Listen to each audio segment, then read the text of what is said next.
Conserver ses capacités de communiquer jusqu'au bout de sa vie. Emeline se demande si l'orthophoniste continuera de l'aider alors qu'on vient de lui annoncer, dans le cadre de sa maladie de Charcot, la nécessité de la pose d'une sonde gastrique et un mauvais pronostic. Cette maladie ne peut pas être guérie et c'est le début des soins palliatifs. Les questions sur la fin de vie. À la veille de ses 66 ans, la compagne de mon oncle a enfin eu le diagnostic de la maladie qui faisait qu'elle ne pouvait plus faire de vélo, qu'elle sentait les mots déraper dans sa bouche et ressentait de plus en plus de fatigue. Elle est atteinte de la maladie de Charcot ou SLA, sclérose latérale amyotrophique, pour laquelle il n'y a pas de traitement curatif.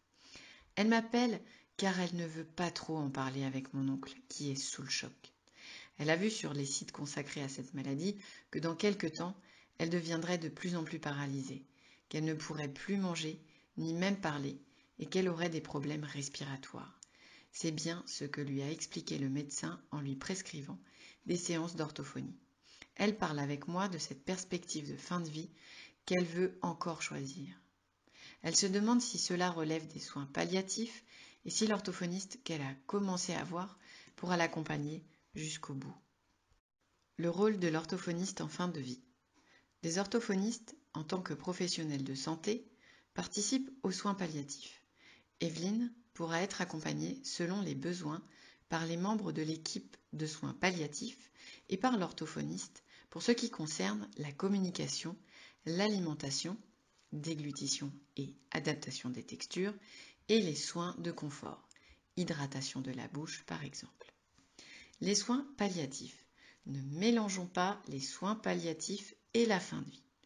Lorsqu'on ne peut plus accéder à des traitements curatifs dans des cas de maladies graves, chroniques, d'évolution fatale, pour autant les soins actifs continuent.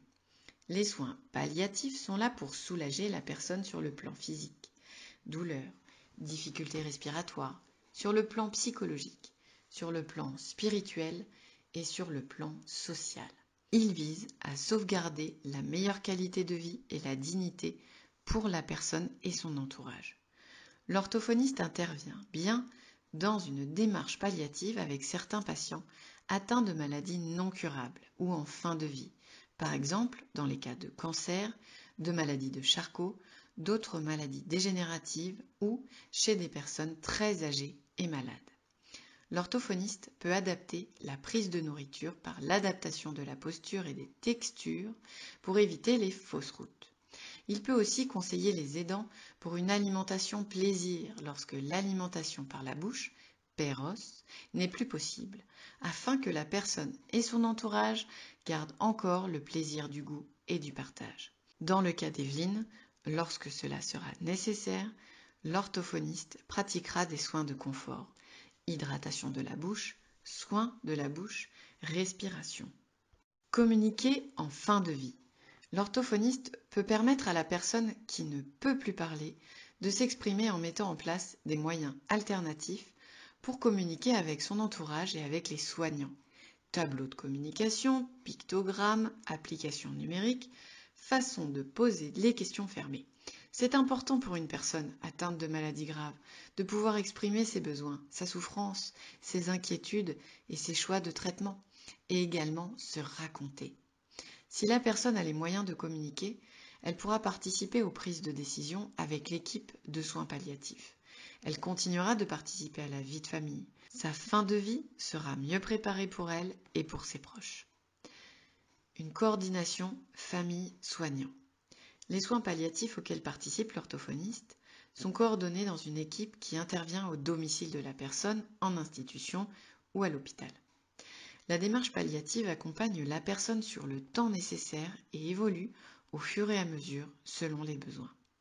Cela nécessite une bonne information de la personne et le respect de sa volonté et de ses priorités. Par exemple, exprimé dans ses directives anticipées. L'orthophoniste peut aider à recueillir ces directives anticipées si la personne a du mal à comprendre et ou à s'exprimer.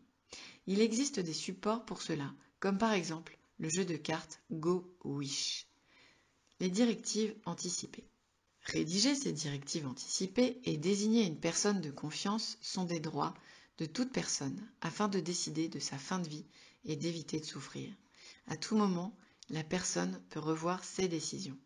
En 2002, la loi a institué le droit de toute personne à être informée de son état de santé et l'obligation qu'aucun acte médical ou traitement ne soit pratiqué sans consentement libre et éclairé, ce consentement pouvant être retiré à tout moment.